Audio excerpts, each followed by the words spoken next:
अभिराम पाठक जी छतरपुर से हमारे बीच पधारे हैं।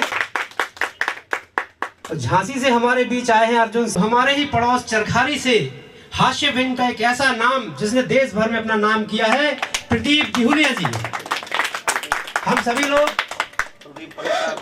कि कोई भी आप एक अपनी रचना सुनाएं, और वो भी रचना में जो छोटी रचना हो, क्योंकि आपको ये बताना है कि मैं कैसा लिखता हूँ। आपको ईश्वर करे इतने मंच मिले इस शो के दौरान, इस शो के बाद, कि आप लोग जगह जगह कैमरों में कैद हों, बड़े बड़े महफिलों में जाएं, बड़े बड़े मंच मिले आप लोगों को। लेकिन कृपया एक बात का ध्यान रखना है कि समय का ध्यान रखें। 4:30-5 होने को है और वहाँ 7 बजे अपन को फिर से मंच पे आना है। ऐसा ना हो कि अपन यहाँ अपने काम में लगे रहें और वहाँ दर्शक अपना इंतजार करते रहें। अगला नाम मैं दीपक दुबे का लेना चाहूँगा, जो हमारे पास बिलासपुर छत्तीसगढ़ से आया है। ओज का नया चेहरा है। दीपक दुबे का तालियां बजाकर स्वागत करें। उपासक को प्रणाम करता हूँ। मैं 4 पंक्ति आपके समक्ष प्रस्तुत करता हूँ, जिसमें शब्दों का भाव क्या है ये मैं आपके सामने, एक कवि के जीवन में शब्दों का भाव क्या होता है ये आपके सामने रखने के प्रयास करता हूँ। यह 4 पंक्ति आपके समक्ष प्रस्तुत है। अगर पसंद आ जाए तो आप अपना आशीर्वाद से मुझे अभिभूत कर दीजिएगा। कि शब्द मेरी वेदना है, शब्द मेरी प्रेरणा है, कि शब्द मेरी वेदना है, शब्द मेरी प्रेरणा है। शब्दों के भावों को मैं आज गुनगुनाऊंगा।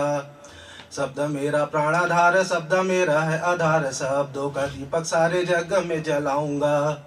शब्दों की उपासना, शब्दों की व्याख्या कोई समझ न पाया हो, उसे शब्द महिमा से अवगत कराऊंगा। शब्दों की उपासना है तो मृत्यु को भी चुनना पड़े, हंस कर मैं मृत्यु को आलिंगन लगाऊंगा। हंस कर मैं मृत्यु को आलिंगन लगाऊंगा।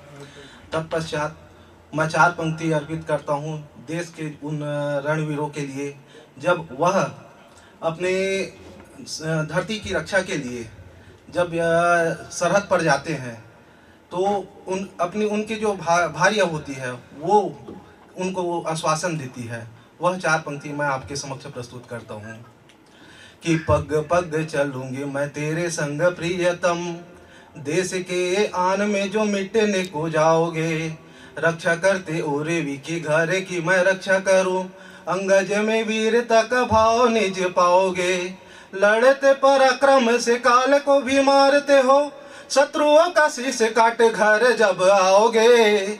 माथे में सिंदूर हो या पग रज मेरी राख, भीरता को कभी मेरे मुख में न पाओगे। भीरता को कभी मेरे मुख में न पाओगे। तत्पश्चात मैं एक छोटी सी कविता आपके समक्ष प्रस्तुत करना चाहता हूँ, जिसका शीर्षक है मानस। आप लोगों ने देखा होगा, प्रायः अभी कुछ दिन पहले एक राजनेता के द्वारा रामचरितमानस पर विवादित टिप्पणी किया गया था और उनके पन्नों को फाड़ दिया गया था। उस पर मैं 4 पंक्ति आपके समक्ष प्रस्तुत करता हूँ।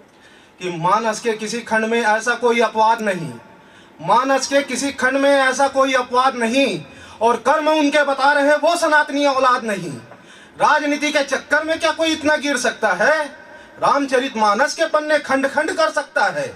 खून सभी का खौल रहा है, खून सभी का खौल रहा है। देख के उनके करतूतों को, अपने इस हरकत से उन्होंने बदनाम कर रहे पुरखों को। त्याग समर्पण रामचरितमानस में क्या भाव है ये 4 पंक्ति में आपके समक्ष रखता हूँ। कि त्याग समर्पण प्रेम भाव है मानस के हर एक खंड में, त्याग समर्पण प्रेम भाव है मानस के हर एक खंड में। सनातन का उपहास किया है तुमने अपने इस पाखंड में, जिस सत्ता के लालच में वो जो ऐसा बोल रहा है, हर सनातनी का रक्त लावा जैसे खौल रहे हैं। वोट के खातिर अब जब वो घर घर हाथ पसारेगा, हर सनातनी अब उसे जूता चप्पल मारेगा। अब नहीं बच सकते हैं हम जाति धर्म और वर्ण में, हिंदू हैं और हिंदुस्तान है हमारे कण कण में। धर्म की शिक्षा हमें दे तू, धर्म की शिक्षा हमें दे तू, ऐसी तुझमें बात नहीं, और राजनीति में बांट सके वो तेरी औकात नहीं। मानस का अपमान किया है, मानस का अपमान किया है, उसका सजा तू पाएगा, और स्वान की मौत मरेगा तू, तेरी राजनीति गंदी नाली में जाएगा। मत भूलो तुम सनातनी को, मत भूलो तुम सनातनी को, जो मानस ग्रंथ पढ़ सकता है, और समय आने पे वही सनातनी महाभारत भी कर सकता है। जय जय श्री राम। तत्पश्चात मैं अपना जगह लेता हूँ।